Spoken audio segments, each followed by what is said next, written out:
Have you considered just how important audio plays a part in your branding message? Today we're talking about how to brand your audio in this episode of Coffee with Tea.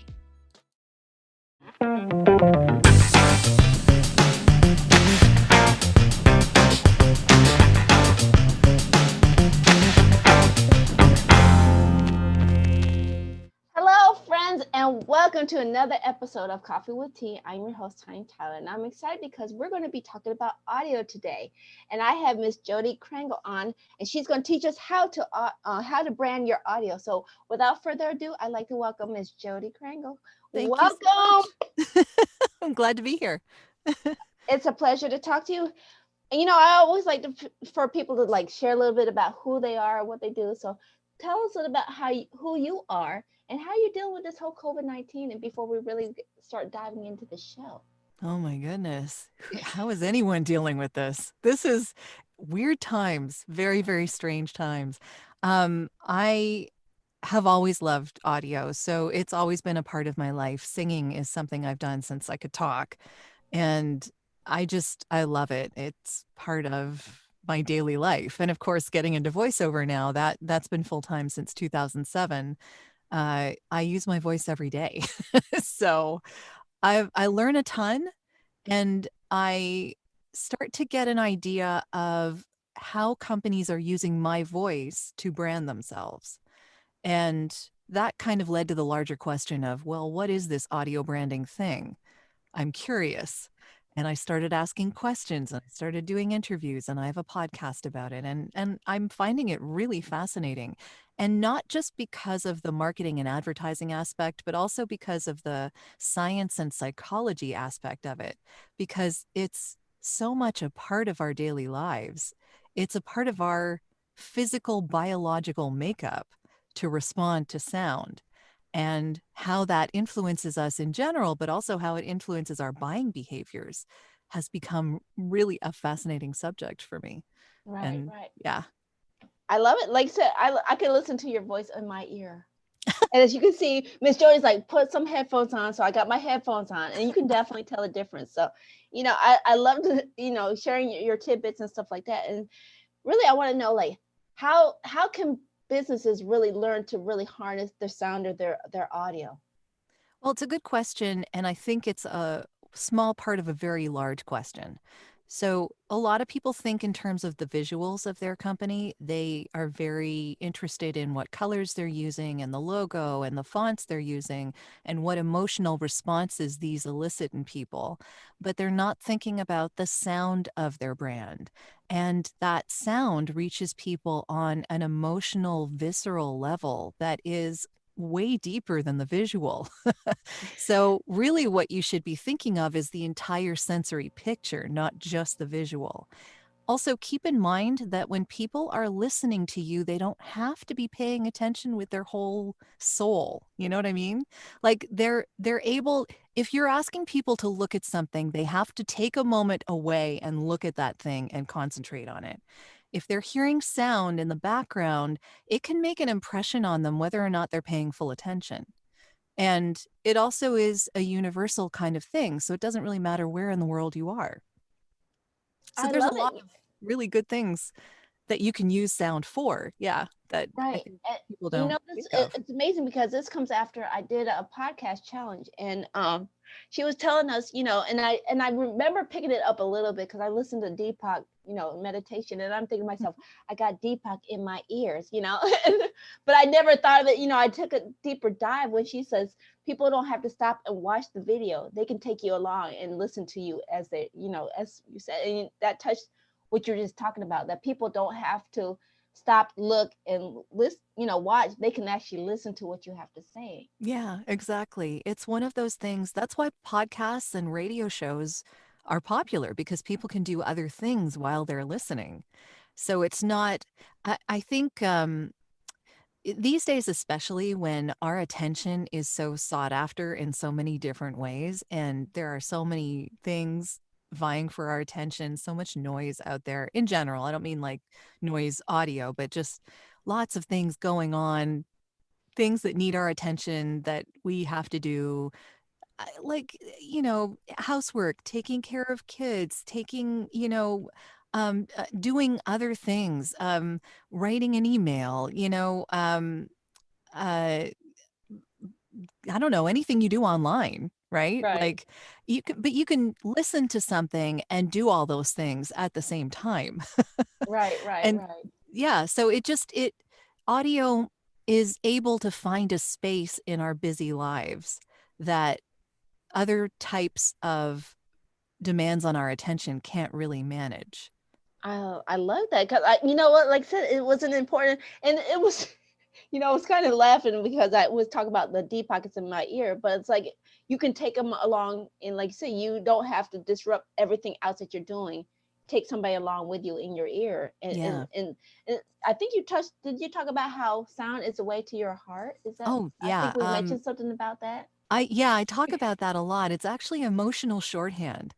So if you hear something that gets you to feel a certain emotion, and music, sound gets you there in a heartbeat, it's really fast and it's really deep and it gets right to your heart. And I think if you're talking about this in the context of advertising, it makes a deeper impression and makes you able to connect with the person listening to you on a way deeper level than simply presenting a logo to them. And it also gets us to remember things, because if you're consistent with a particular sound, people will recognize who you are based on that sound, really from only hearing a couple of seconds of it. They don't need to hear the whole thing. Like if you, for instance, say the same thing at the beginning of your podcast every time, or at the end of your podcast every time, people get used to it. And if they hear you beginning to say that, they'll know exactly what you're going to say, and they'll know this is the end of the podcast, or this is the beginning of the podcast, or whatever. It's consistency. And I talk about this a lot in the context of things like, for instance, Intel.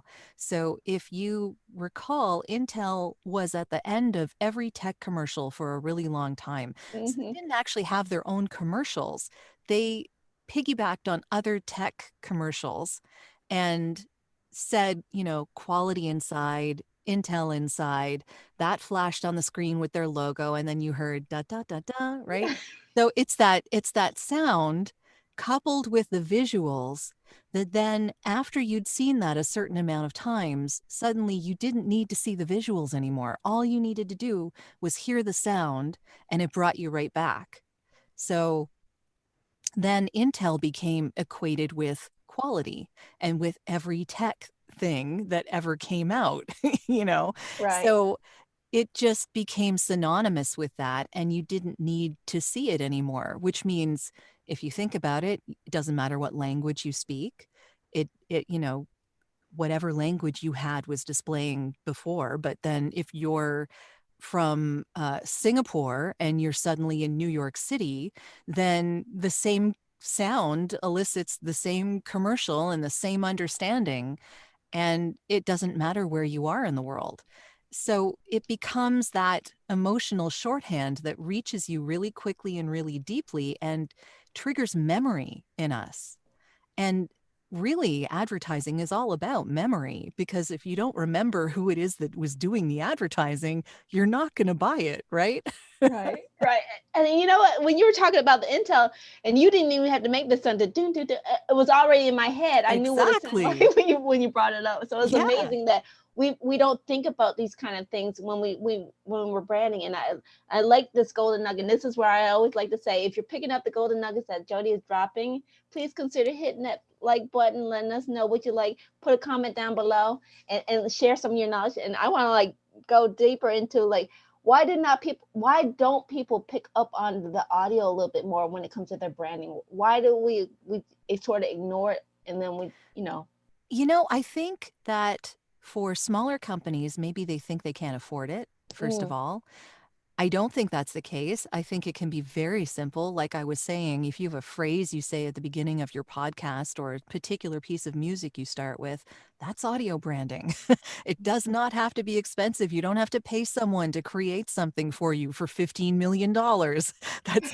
It's not necessary. You can do this without spending a whole lot of money at all. It's really about what people say about you when you're not in the room, that's branding, right? Add an audio aspect to that. Who are you? And how are you coming across? And how does that sound? And if you think about it, it's the emotions you're trying to get people to feel when they think about you. Right. So think about that in the terms of what sounds get people to feel those emotions. Mm. And what do the colors you use and the logo you have and the fonts you use, what kinds of emotions do you want people to feel when they see those? Follow through with it, with whatever you're using in your sound. So the music that you put behind any of your videos, the on hold that you have for someone waiting on hold to reach your business. Um, so any of your phone messages, that kind of thing. Any sound design that you put.